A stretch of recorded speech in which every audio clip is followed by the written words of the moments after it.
Alors, on va enchaîner avec ce que l'on voulait qu'il soit une controverse. Oui.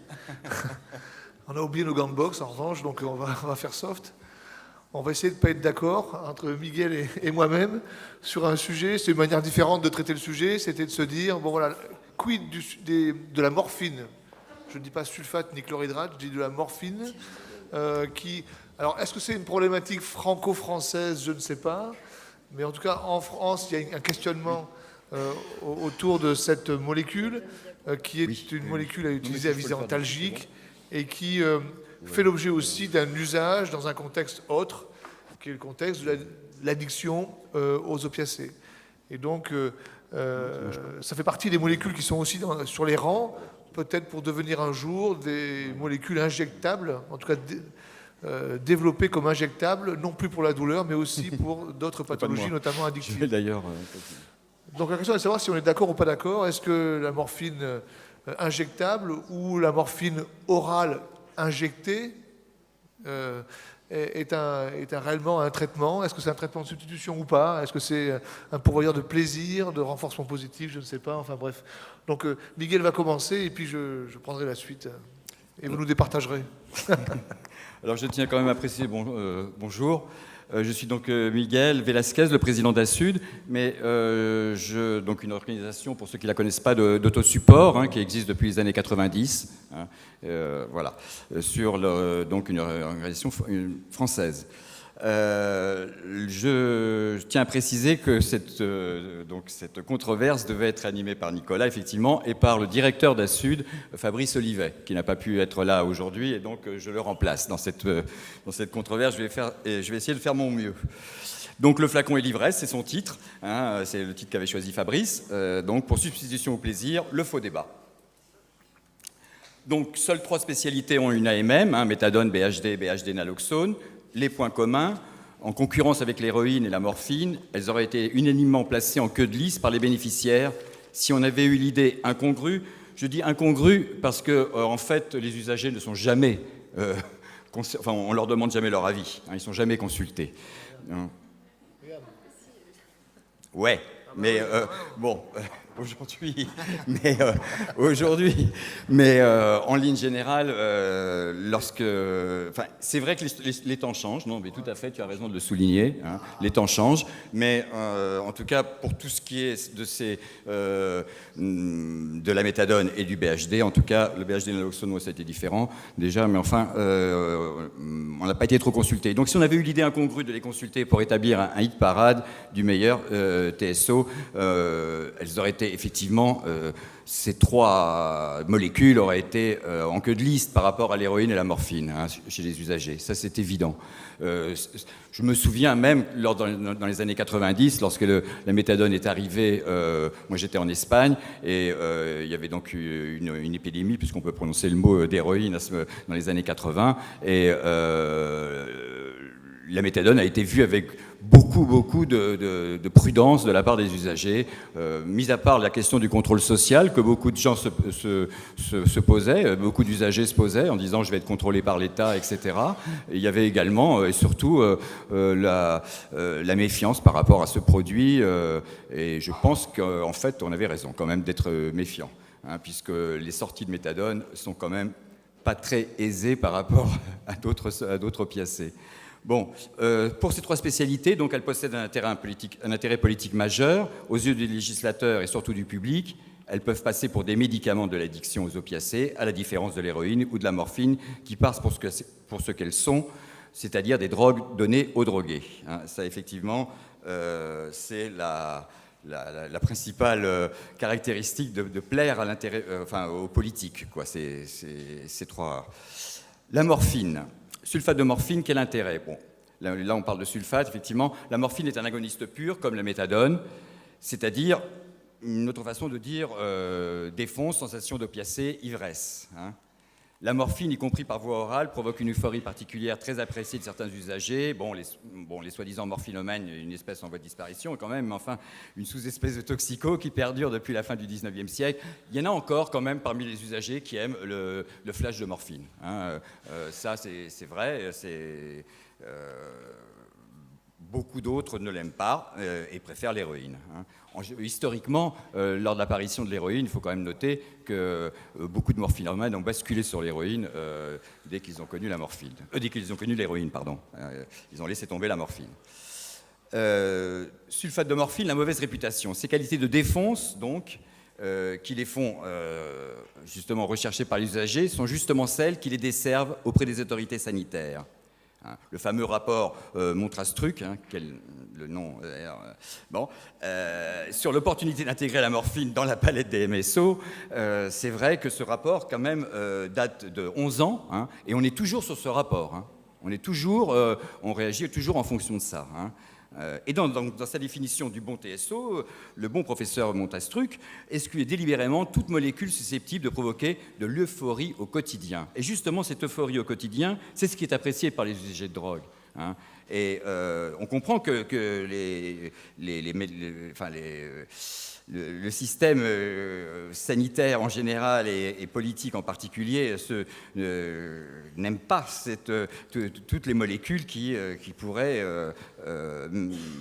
induire cette euphorie au quotidien. Ceci dit, comme on va le voir là, il y a donc là un faux débat. La substitution vraie, un faux ami. Dans le même ordre d'idées, le professeur Auriacombe avait établi une distinction entre substitution vraie et substitution thérapeutique. La vraie, ou maintenance étant assimilée à la maintenance avec de hautes posologies et des agonistes purs, était censée être moins efficace que la substitution thérapeutique à base d'agonistes partiels et de baisse par palier, genre buprenorphine, justement. Cette distinction est un faux débat, on va le voir mais déjà, parce que cela dépend tellement de la personne et de son moment. Parce qu'une même personne peut changer d'avis, peut avoir des envies différentes. Elle peut, dans un premier temps, pour sortir d'une addiction dure et d'une situation sociale et familiale, etc., très pesante, elle peut avoir besoin, effectivement, d'une substitution vraie. Mais ensuite, si elle veut passer à réellement sortir de son addiction, avoir d'autres objectifs dans sa vie, elle peut passer très bien à une substitution thérapeutique. Ou le contraire. On peut donc avoir des moments et des personnes. Et donc cette substitution vraie, en fait, et thérapeutique, c'est un faux débat aussi. L'euphorie au quotidien. Le malentendu de départ est donc centré sur cette fameuse euphorie qui a systématiquement été bannie de toutes les argumentations pour obtenir une AMM, une autorisation de mise sur le marché. En 1993, la méthadone était censée justement ne pas provoquer d'euphorie. Puis, en 1996, la BHD, et bien sûr la BHD naloxone, conçue comme un prototype de médicament anti-shoot, donc anti-défonce. Alors c'est ça qui est curieux, c'est que on voit que, par exemple, la BHD naloxone elle était proposée donc comme anti-shoot, donc anti-défonce. Or, on a vu que dans les faits, les usagers arrivent à se fixer quand même ça. Donc on voit qu'il y a une espèce d'ingéniosité de l'usager pour trouver dans n'importe quel agoniste, y compris les agonistes partiels, la fameuse euphorie, que ce soit donc par le biais du fixe ou par une autre mode de consommation. En pratique, tout le monde convient aujourd'hui que toutes ces molécules sont intégrées à l'espace thérapeutique, justement parce que malgré les intentions de départ des autorités, les usagers réussissent à y trouver leur compte d'euphorie, quitte à jongler avec les modalités de prise. Donc en fait, là, on pense que c'est une hypocrisie, toute cette histoire, parce qu'en fait, la différence entre vraies thérapeutiques, celles qui sont, comme j'ai dit, là, contraires à l'euphorie au quotidien, en fait, les usagers arrivent toujours à trouver leur compte. Allons-y. Et donc, le sulfate de morphine, le cache-sexe du dossier injection. Alors, nous, une réserve, donc aujourd'hui, la spécialité de sulfate de morphine la plus prescrite est le Skénan. Une gélule remplie de microbilles que l'on peut facilement écraser pour les injecter sous forme de poudre. Bien. L'absence de substitution injectable sur le marché crée les conditions de ce recours systématique au Skénan, y compris de la part d'usagers qui seraient sans doute plus attirés par le diacétylmorphine, c'est-à-dire l'héroïne. Et c'est là que, justement, on est quand même d'une drôle de situation, parce qu'on va nous proposer, vas-y, passe la conclusion, on nous propose donc une buprenorphine injectable, mais notre grande peur, c'est que cette buprenorphine injectable soit la fin définitive de tout élargissement de la palette. Une AMM reconnue au sulfate de morphine, Peros, donc, aurait au moins l'avantage de faire converger pour une fois le choix des addictologues avec celui des usagers. En clair, cette spécialité permettrait de remettre la question de la place occupée par l'ivresse opiacée dans la réussite ou l'échec d'un traitement, qui la place centrale est toujours tabou. Le second avantage, en l'absence d'héroïne injectable médicalisée comme dans de nombreux pays, permet de faire bouger le dossier injectable en abordant de front l'hypocrisie générée par la prescription de Skene, hypocrisie partagée par les usagers et les prescripteurs. En effet, nous, à Sud, on se dit, faut-il choisir? Non. Encore une fois, ça dépend de la personne et du moment, mais qu'il n'y a pas une panacée, un seul outil, qu'il faudrait avoir il y a autant de personnes que de traitements possibles, on pourrait dire presque, et donc il faut élargir le plus possible la palette. Mais notre peur, c'est que justement avec la buprenorphine injectable, c'est qu'on verrouille le dossier injection avec ce produit, en disant, les autorités disant, oh, bah, écoutez, d'accord, on avait un détournement de BHD, de Skene, même de BHD naloxone, de Suboxone. Bon, maintenant on leur donne ça et maintenant c'est fini, on va plus, on va arrêter là les frais. Et ça serait vraiment une erreur parce que franchement, vous donnez, là on a eu notre ma collègue là, qui nous a dit effectivement que 80% oui, seraient d'accord pour une buprenorphine injectable, mais si on leur avait posé la question entre buprenorphine injectable et diacétylmorphine, qu'est-ce que vous choisissez? Je pense que la buprenorphine injectable n'aurait pas reçu ce score. Donc c'est évident, même que la buprenorphine toute seule d'ailleurs, je reconnais l'utilité de cet outil, mais c'est quand même pour beaucoup de personnes, d'ailleurs son mésusage aussi important, ce trafic qui a lieu à Madagascar, etc., indique qu'on est sur on n'est pas sur une panacée, on est sur un produit qui est un pis-aller. C'est à peu près là. Voilà, et j'arrête là. Bien.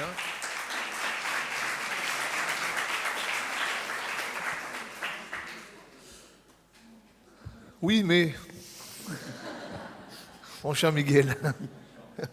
Vas-y, mon cher Miguel. Je suis dans mon rôle. Après, on ira boire un café. Mais... Oui, mais il y a la réalité. Oui. Il y a la réalité aussi du médecin. On est en train de parler d'un médicament. Et donc, il y a la réalité de ceux qui les prescrivent et ceux qui les délivrent aussi, les pharmaciens, etc. Et donc, c'est un médicament, le sulfate de morphine, comme la buprenorphine. Et donc, on ne peut pas totalement l'appréhender comme l'héroïne. On ne peut pas totalement se dédouaner de tout ça.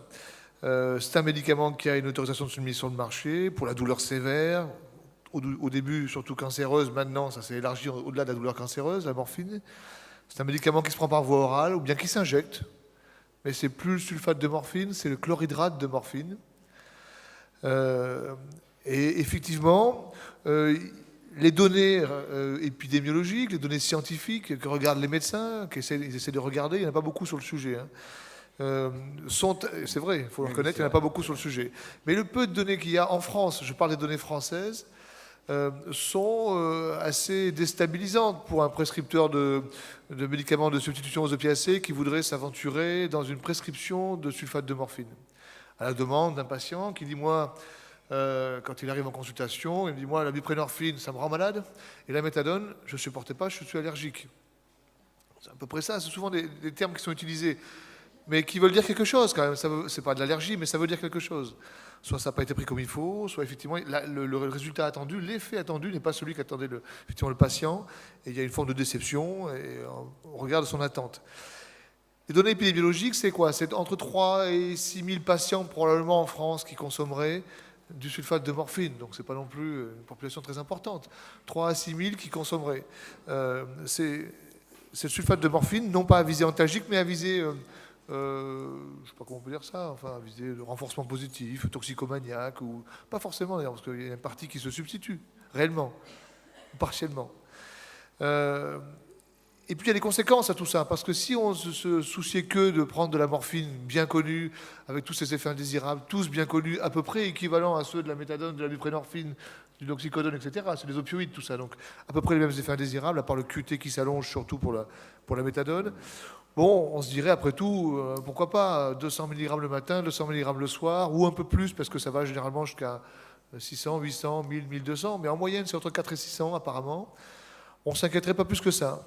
On s'inquiète surtout parce que, effectivement, la problématique de le sulfate de morphine, qui est une voie orale, ce sont des gélules, et d'après l'épidémiologie, très souvent injectée, très souvent détournée pour une forme injectable, c'est-à-dire ouvert, écrasé, et puis mis dans de l'eau et légèrement chauffé parce que ça se dissout mieux dans l'eau chauffée, la morphine, et injectée. Et bien sûr, une forme sèche utilisée comme une forme injectable, ça en revanche, ça va induire un risque supplémentaire, qui n'est pas le risque propre à la morphine elle-même, qui est le risque propre aux modalités d'administration. Et donc c'est là où ça devient une thérapeutique un peu plus complexe. Si tant est que ça soit vraiment une thérapeutique, hein, je n'en suis pas sûr. Enfin, en tout cas, il faut en discuter. On sait à peu près qu'il y a entre 47 et 80% des patients qui l'injectent. Ça dépend où est-ce qu'on... Entre 47% des patients à peu près, on va dire 80% des usagers, si on voulait être plus fin, en fait. Ça dépend où est-ce qu'on va enquêter. Voilà, si on va dans un XAPA, dans un CARUD, on n'a pas forcément les mêmes populations, bien sûr. C'est normal. Mais parmi ceux qui considèrent que c'est un médicament de substitution, parmi ceux qui déclarent « je le prends comme un médicament de substitution », ils sont 47% quand même à l'injecter. D'accord ? Donc il y a, effectivement, ça peut paraître discordant pour nous, médecins, hein, dans notre culture, dans notre formation, hein, je le reconnais. Hein. Mais effectivement, c'est assez dérangeant et c'est peut-être pas discordant pour effectivement quelqu'un qui serait dépendant aux opioïdes et qui a besoin, en tout cas, ça fait partie du processus d'injecter le traitement et notamment pour ressentir cet effet flash, parce que le flash par voie orale, il n'existe pas, ou en tout cas, il n'est pas assez rapide. Alors, il y a différents profils, mais souvent quand même, ce que l'on constate, c'est que les patients qui prennent de la morphine sont très souvent des polyconsommateurs. Plus souvent des polyconsommateurs, notamment consommateurs associés importants d'alcool, consommateurs de crack de base. Voilà. Donc, c'est des patients qui ont une sévérité plus importante dans leur addiction.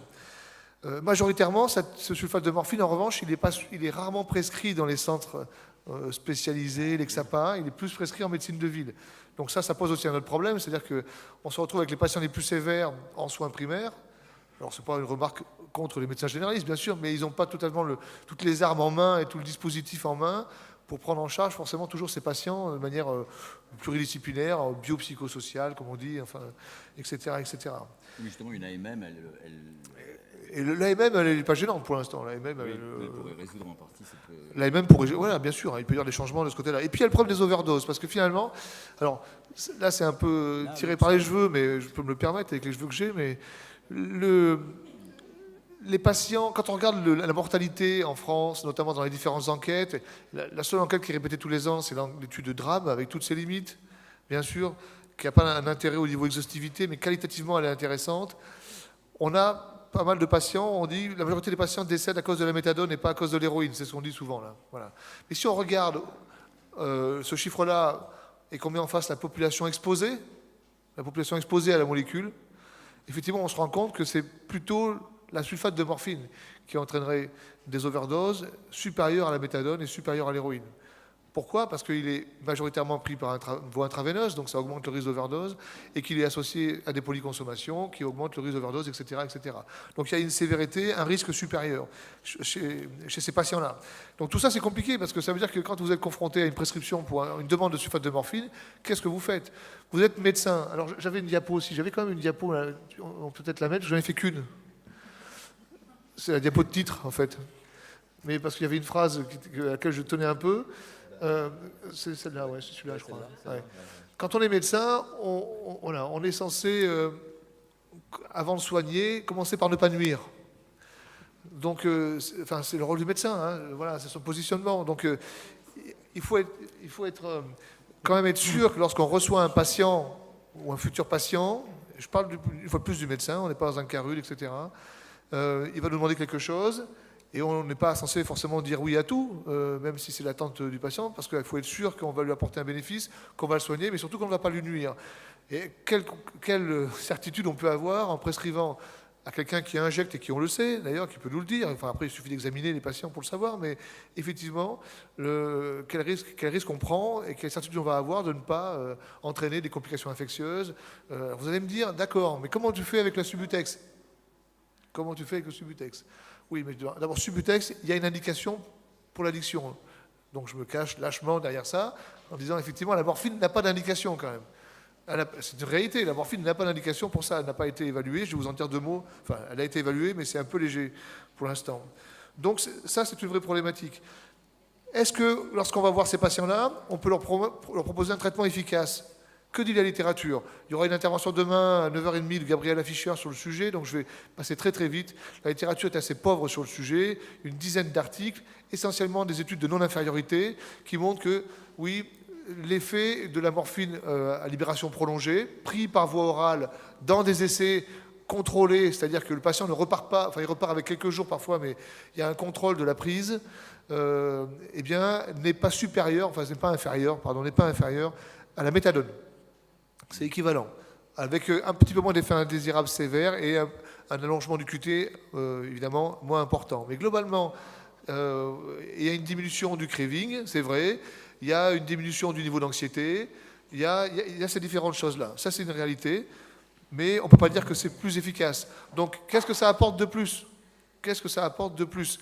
Ça n'apportera rien sur les urines positives aux opiacés, qui est un critère dépassé probablement pour évaluer ces médicaments-là.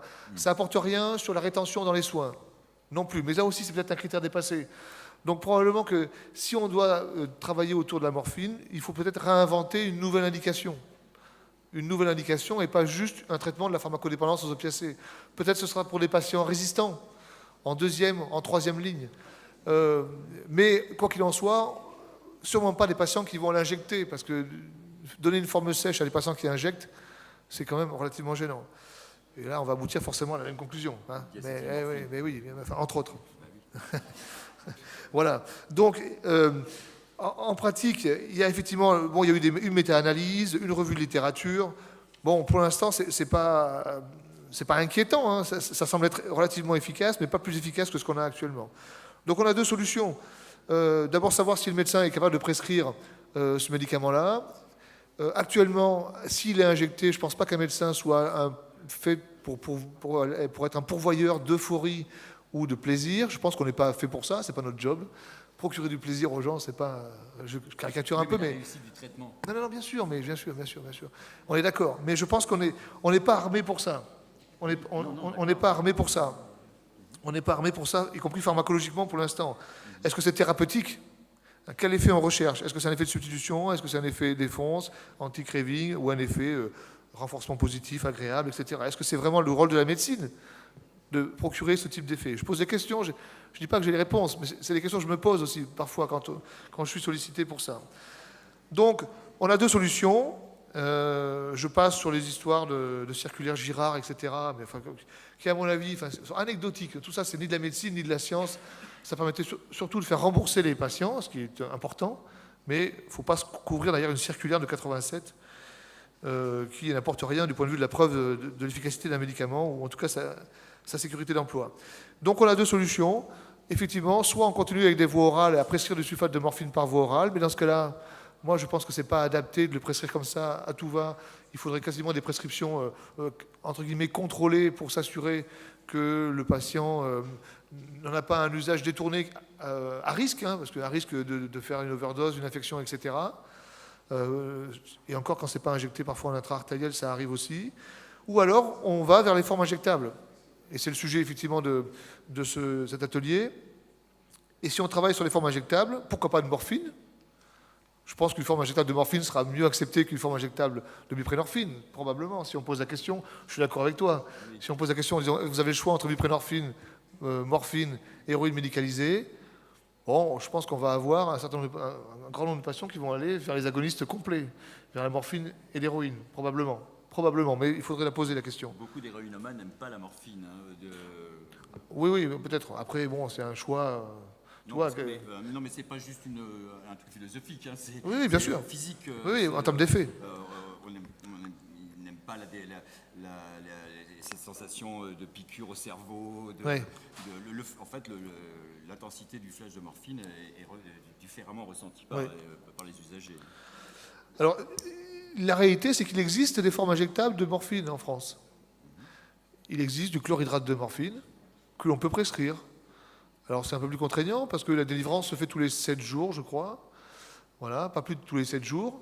Mais en fait, on peut très bien, pourquoi pas, envisager, puisqu'on est hors AMM de toute façon. On a le droit de prescrire un médicament hors AMM, on a le droit, à condition effectivement de bien sécuriser les choses. On aurait le droit, pourquoi pas, prescrire directement du chlorhydrate de morphine plutôt que du sulfate de morphine chez un patient qui, on le sait, se l'injecte. Oui, attends Françoise, attends.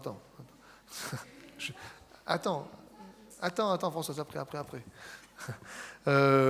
Parce qu'effectivement, on a des dosages disponibles. On a des dosages disponibles de chlorhydrate de morphine qui sont équivalents à ce que pourrait s'injecter un patient. Ils sont équivalents. On a les formes, elles sont déjà adaptées, contrairement à la buprenorphine, qui est conditionnée en 0,3 mg et qui ne sera jamais suffisante. Donc, on a déjà des formes injectables en morphine disponibles, et je pense que ça serait peut-être une alternative intéressante, parce qu'au fond de moi, j'ai un peu de mal à croire qu'on va réussir à mettre de l'héroïne médicalisée en France à l'heure actuelle. Oui. Voilà. Et donc, après, c'est juste une approche très pragmatique. Je ne dis pas que l'héroïne médicalisée n'est pas une bonne chose. Je dis simplement que si on veut être un peu pragmatique et si on veut essayer d'avancer, la buprenorphine est une piste intéressante, notamment pour les injecteurs de buprenorphine. Mais effectivement, le chlorhydrate de morphine est une forme qui pourrait peut-être être une... alors, ça serait pas, j'espère pas un pis-aller, mais ça serait une forme intéressante pour les injecteurs d'agonistes complets qui existent déjà et pour laquelle on pourrait imaginer des prescriptions, au moins peut-être par les centres spécialisés, déjà les XAPA pour commencer peut-être, pour s'assurer aussi qu'il y ait en parallèle des actions de réduction des risques, etc. Parce que prescrire un médicament qui est injecté sans associer ça avec de la réduction des risques, je pense qu'effectivement là c'est une erreur extrêmement importante. Bon, voilà ce que je voulais dire. J'ai marqué tout ça sur quelques feuilles. Voilà la position qu'on peut avoir quand on est médecin. Je ne représente pas les médecins ici, je ne représente que la mienne. Mais l'idée étant de dire un petit peu qu'est-ce qui peut nous déranger ou qu'est-ce qu'on pourrait proposer comme autre stratégie. Et ce n'est pas exhaustif. On va donner la parole peut-être à la salle ou si Miguel veut répondre. Non, c'est bon. Salle, je pense que c'est préférable. Ok, merci. Alors, des questions ?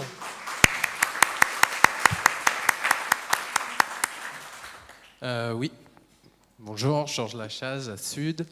C'est pas vraiment une question, c'est plus pour rebondir sur ce que vous dites sur le rôle des médecins et la notion de plaisir. En France, on est quand même des grands champions de la prescription de ce qu'on appelle les traitements de bien-être ou les traitements de confort, qui n'ont pas vraiment d'autres applications que du bien-être et du confort. On peut même supposer qu'ils génèrent de l'euphorie, et que c'est précisément leur but.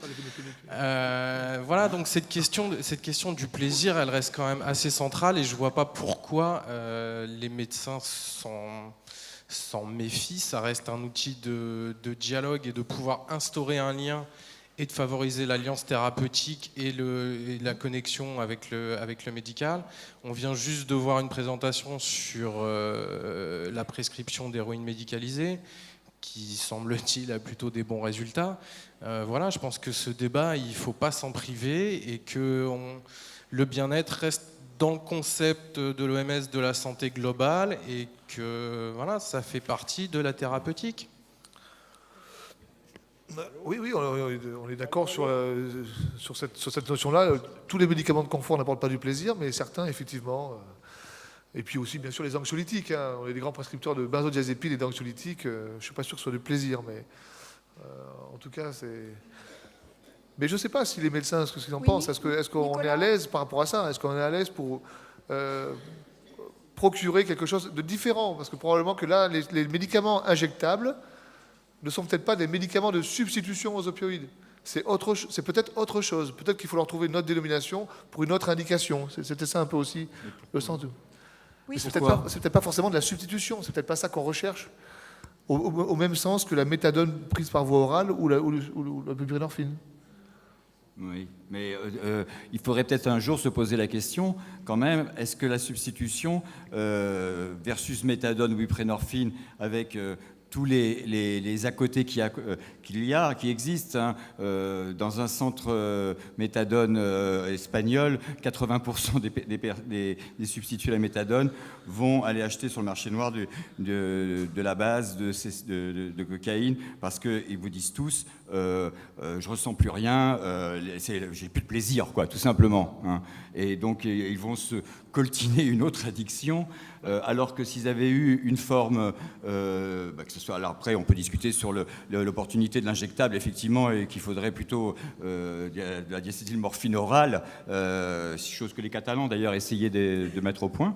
Mais il faudrait quand même un jour s'interroger effectivement sur la réussite d'un traitement. Est-ce que la notion de plaisir, il faut quand même l'intégrer, hein, parce que on est parti d'une conception un peu judéo-chrétienne là, du châtiment.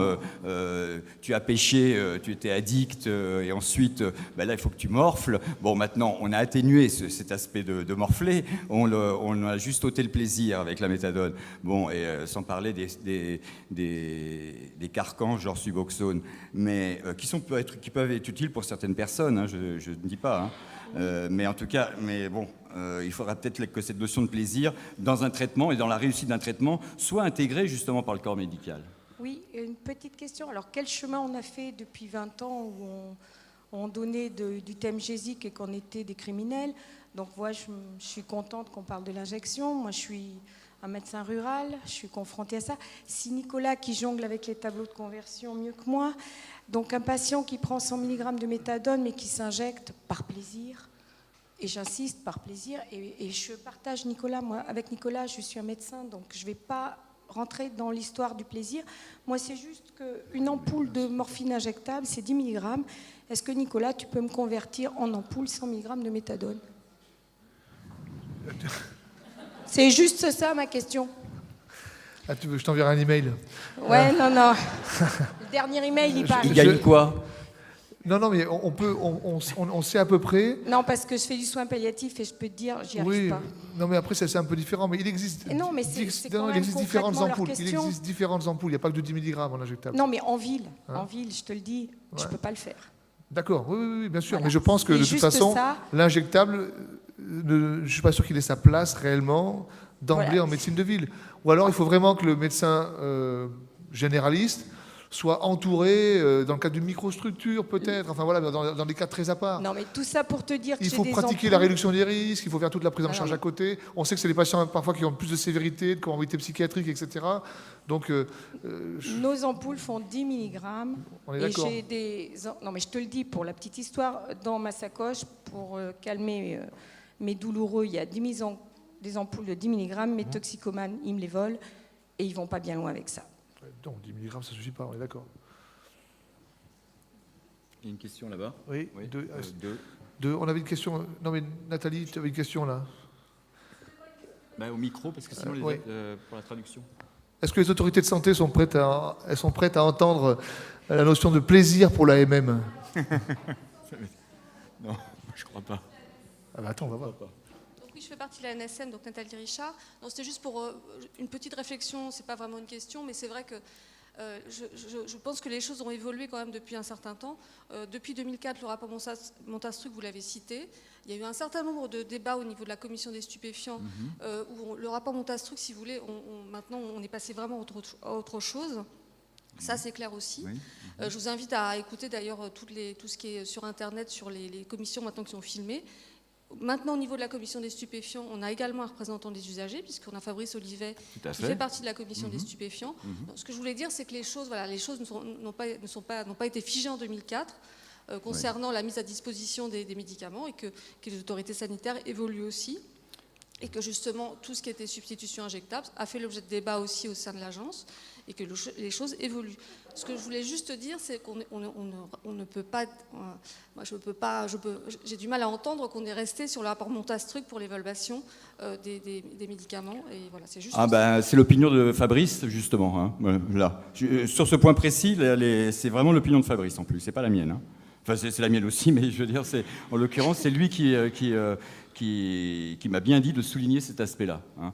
justement. Donc, et effectivement, et par rapport à cette commission, où effectivement Assud siège, il m'a souvent dit qu'il a l'impression de prêcher dans le désert, enfin, je veux dire, d'être un ovni dans cette commission, quoi, voilà, en gros. Il est systématiquement écouté, son avis est systématiquement entendu. Il ne le nie pas, qu'il soit écouté. Donc ce que je voulais juste, Entendu est autre chose. Je voulais juste souligner que les choses évoluaient aussi. Oui, oui, oui, Voilà, je l'ai dit, je l'ai dit. Oui, oui, oui. Non, c'est vrai.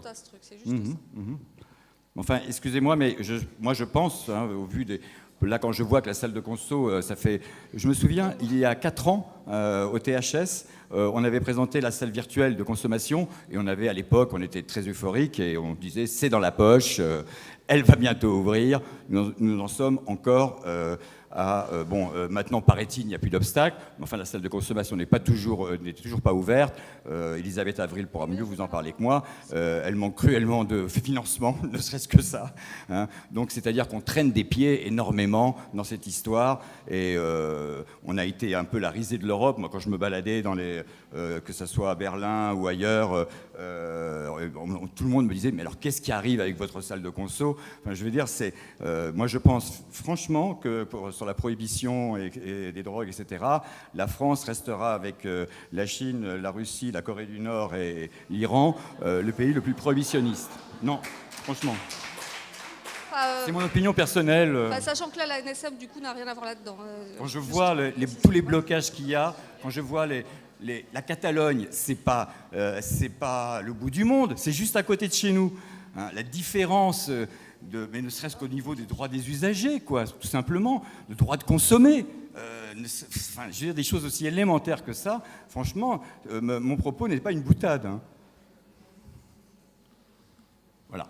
Ah, le catalan s'est enflammé. Non, justement. T'es pas catalan? Non, pas du tout. Je suis pour le maintien de la Catalogne. T'es pour le maintien? Oui. Parce que les Catalans, ils vont un peu loin en ce moment. Hein. Oui. Non, mais enfin, je veux dire, au niveau de la RDR, ils avancent, ne serait-ce que le programme Naloxone, enfin, mais plein de choses. Les salles de consommation, il y en a dans tous les quartiers de Barcelone, ça pose pas de problème. L'héroïne orale, ils veulent justement la développer. Enfin bon, ils ont vraiment des années-lumière d'avance sur nous. Bon. Il reste une question, non? Dernière, Maurice? Oula. Yeah, again, Wim van der Brink from Amsterdam. It's an interesting debate, and of course there should be user rooms, definitely, and of course there should be oral substitution treatments. And the thing is, maybe there should also be injectable substitution treatments. And if you want to make any progress, don't start your own thing. Start to look at heroin-assisted treatment, because there are randomized trials available, and this is what probably the users want to have, not morphine. They will probably want to have heroin, and so you don't have to go through new randomized trials that are available, and stop the debate on injectable morphine. Do what is there, but I think there is another issue, and that's the political issue. It's not the technical issue. Thank you. Thank you.